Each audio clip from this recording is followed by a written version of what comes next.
High বন্ধুরা, শুভ প্রথমা বা প্রতিপদ। আসলে আজকে প্রতিপদ বা প্রথমা ঠিক বলা যায় না, কারণ মহালয়ার পরের দিনই হয় প্রতিপদ বা প্রথমা। কিন্তু এবছর আমরা একটা দিন গ্যাপ দিয়ে পরের দিন রেখেছি প্রতিপদ বা প্রথমা হিসাবেই, কিন্তু তিথি অনুযায়ী হয়তো বা অমাবস্যার পরের দিনই পড়ে যাচ্ছে। কিন্তু প্যান্ডেল হপিং এর ডে ওয়াইজ ধরতে গেলে আমরা এই দিনটাতেই বেছে নিয়েছি প্রথমা হিসাবে, কারণ অষ্টমী নবমী না হলে একটু চেঞ্জ হয়ে যাবে দিনগুলোতে, সেই কারণেই। তো আজকে আমরা যাচ্ছি হচ্ছে, দেখেই বুঝতে পারছো, শ্রীভূমিতে। শ্রীভূমির আজকে তিরুপতি মন্দিরের এবছরের থিম রয়েছে, তো আজকে সেটাই যাব প্রথমে হিসাব করেই। তো ভালোই কিন্তু ভিড় আছে। তার আগের দিন অর্থাৎ মহালয়ার পরের দিন কিন্তু বৃষ্টি হয়ে গেছিল, তার বৃষ্টির মধ্যেও ভালো ভিড় দেখেছি আমরা টেলিভিশনের মাধ্যমে, খবরের চ্যানেলগুলোর মধ্যে দিয়ে, সোশ্যাল মিডিয়ার মধ্যে দিয়ে। তো আজকে ঢুকছি আমরা শ্রীভূমিতে। তো শ্রীভূমির গেট কিন্তু দুর্ধর্ষ সাজিয়েছে এবছর। আগের বছর ডিজনি করেছিল, কিন্তু ডিজনি ঠিক ভালো সাজাতে পারেনি। প্রতিমা নিয়ে কিছু বলবো না, কারণ বরাবরই প্রতিমা একই রকমই সাজ রাখে, এমন কিছু চেঞ্জেস রাখে না। গয়নাটাও সোনারই হয় পুরোটাই। সেনকো বা অন্যান্য কোম্পানি তারা স্পন্সর করে, এবছরও সেনকোই করেছে, সেনকোই বরাবরের জন্য করে। এই হচ্ছে আমাদের ঠিক লেক টাউনের সামনে যেখানে স্বামী বিবেকানন্দের মূর্তি রয়েছে, এখান থেকে এবার তোমরা বুঝতে পারবে যে প্রথমার দিন কি পরিমাণে ভিড় রয়েছে। এবং শ্রীভূমির একটা গুড পয়েন্ট যেটা খুবই ভালো লাগে, সেটা হচ্ছে দুপাশের বিল্ডিং গুলোকে ওয়ার্ম লাইট দিয়ে সাজানো। আমরা যখন ছোটবেলায় বাবা মায়ের হাত ধরে উত্তর কলকাতা বা মধ্য কলকাতায় যখন ঠাকুর দেখতে পেলাম, তখন বাল্বের লাইট গুলো দিয়ে বিল্ডিং এ সাজানো থাকতো। তো ওই বাল্বের লাইট গুলো দেখলে একটা কলকাতার একটা সেই দুর্গাপুজোর ভাইবসটা পাওয়া যেত। এখন তো আর বাল্বের লাইট পাওয়া যায় না, এখন এলইডি লাইট বেরিয়ে গেছে। তো এলইডি যে ওয়ার্ম লাইট, সেই লাইট গুলো দিয়েই এই শ্রীভূমির পুরো গলিটা, লেক টাউনের শ্রীভূমির গলিটা পুরোটাই সাজানো থাকে।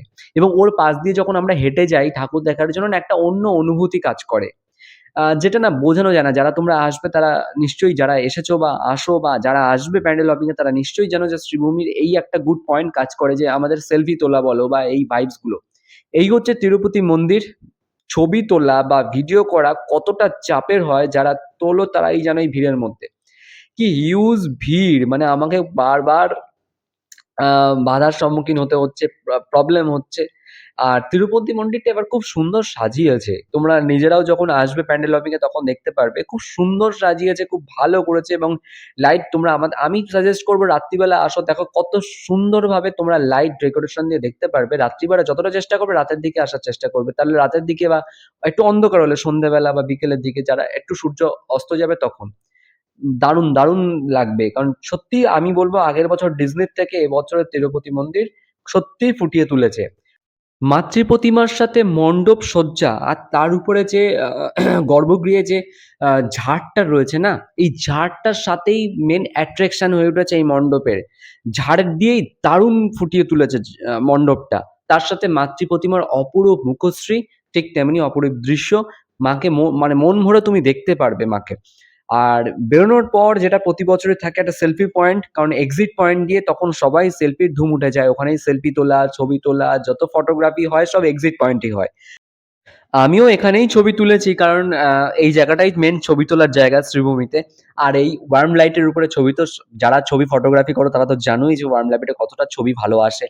এখানেই তোমরা ছবি তুলতে পারবে। আর এবছর কিন্তু বেশ দারুণ সাজিয়েছে, তোমাদের দেখাচ্ছি। লাইট গুলো একটু অন্যরকম ডেকোরেশন করেছে, মায়ের চোখ দিয়ে বেশ খুব সুন্দরভাবে ডেকোরেশন করেছে, আমার ভালোই লাগলো এখানে এসে। আর আজকে এখানেই সল্টলেকে একটা মণ্ডপেই আমাদের প্যান্ডেল হপিং ছিল। তো এই হচ্ছে আজকের মেন। বেশি বড় করলাম না, কারণ আগামী দিনগুলোতে অনেক বড় বড় প্যান্ডেল হপিং থাকবে, তাই আজকের দিনটা একটু ছোটর উপরে শর্টের মধ্যেই ছিল। আর পেছনে দেখতে পাচ্ছ সবাই ছবি তোলার ভিড় করে রয়েছে। তো ভিডিওটা কেমন লাগলো জানিও, যদি ভালো লেগে থাকে অবশ্যই লাইক, কমেন্ট, শেয়ার, সাবস্ক্রাইব করতে ভুলো না, বেল আইকনটা প্রেস করো পরবর্তী ভিডিওর আপডেট নোটিফিকেশনের জন্য। আর যদি আমাকে ভালো লেগে থাকে অবশ্যই ইনস্টাগ্রামে ফলো করতে পারো। ইনস্টাগ্রামে ডেসক্রিপশনে দেওয়া আছে স্বর্ণভ ব্লগস, ওখানে আমি ডেইলি ভিডিও এবং ছবি পোস্ট করে থাকি। আর নেক্সট ভিডিও খুব তাড়াতাড়ি আসবে, কারণ পুজো এসে গেছে, উৎসব শুরু হয়ে গেছে। শারদ উৎসব আমাদের বাঙালির সব থেকে প্রিয় উৎসব। চলো আজকের মতো ভিডিও এই পর্যন্তই। Stay tune.